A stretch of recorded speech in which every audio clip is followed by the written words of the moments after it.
All right, we're back with head coach Seb Hines. Seb, just initial analysis of tonight's result. Well, it's very much a roller coaster of emotions.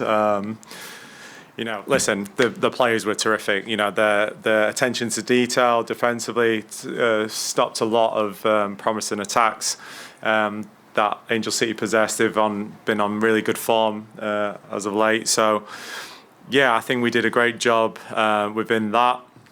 And the roller coaster comes from scoring the goal, then it's disallowed, and scoring and disallowed. And so I think the players just showed great resilience to never give up, whatever it takes.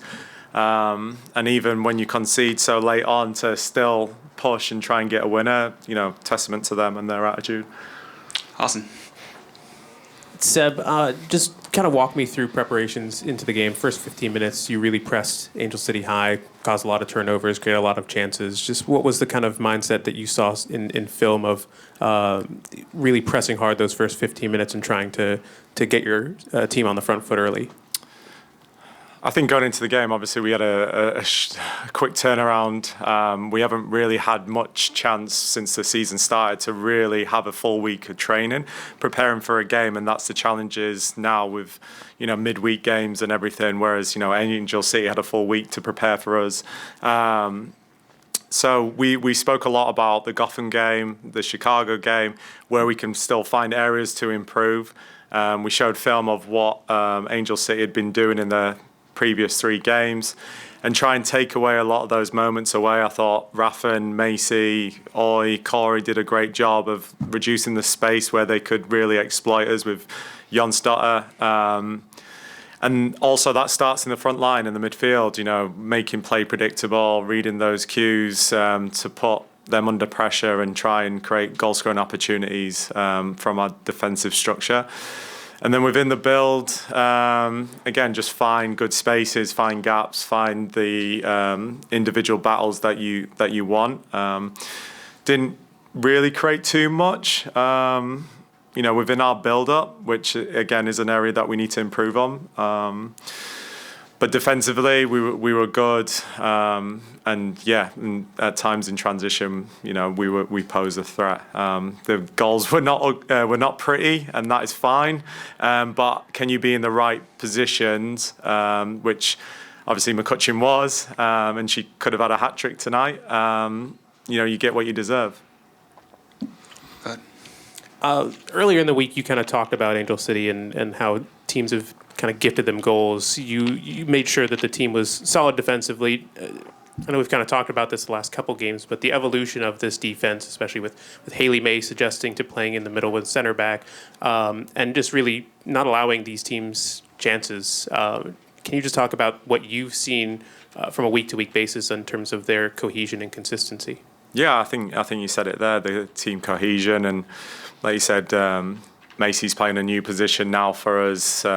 She's obviously had a little bit of experience with Kansas playing there, but starting the season off there and learning that position and building that relationship with not only Rafa but with Oyani and obviously Corey on that far side as well. I think they've been brilliant. The goal that Angel City scored is obviously disappointing for us, especially because it's late on. But when a player hits it at top corner and it barely crosses the line, you hold your hands up and say it's a good finish from them. But yeah, the experience and the time, and you got to give some players grace as well because they're still learning a new system. They're learning how we want to operate, how we want to build, those relationships. And yeah, I think. Judging the first, 5 games of the year, we haven't given teams much opportunities. We've probably, had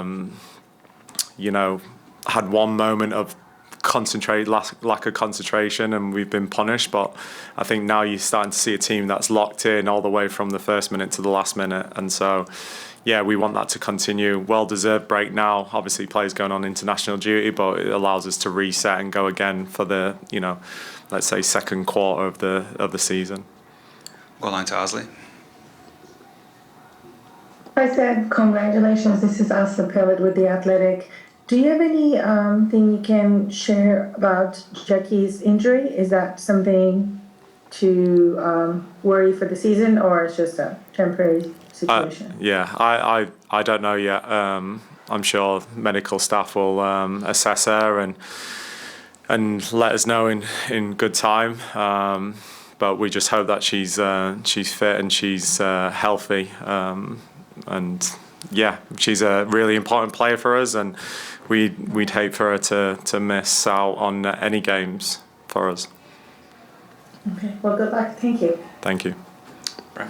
Talk about the importance of the team defending when you do press. So obviously you did it for most of the game, especially trapping them into the corners. Talk about the importance of making sure that the full team is on the same page when you coach that up.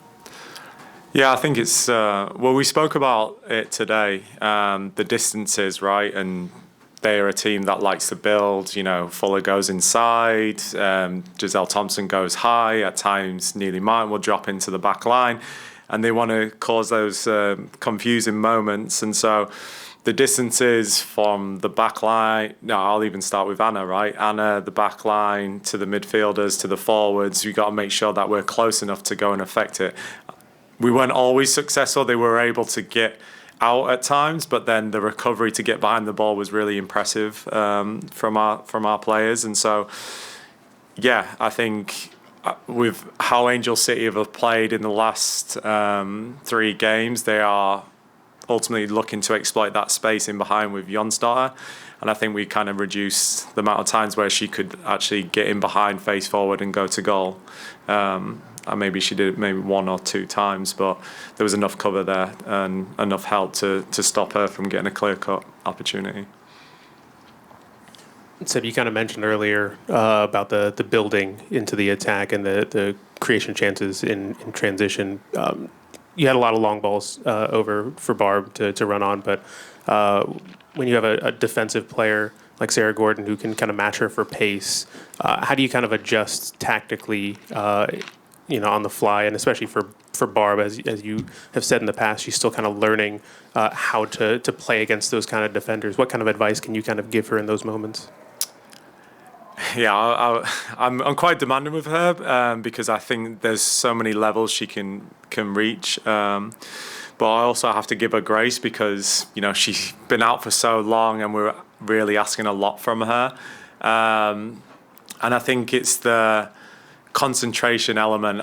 Obviously, Angel City put Sarah Gordon in and probably saved her for this game because of Barbara's threat. So you've got a player who's really fresh, locked in, has one job really, and that's to stop Barbara. And so she has to put herself in a position or a mindset of like, I need to be as threatening as I can in those moments. But I think there is an element of fatigue as well. Like I talked about, we haven't really been able to train. We've been playing game, recover, game, also with travel in between.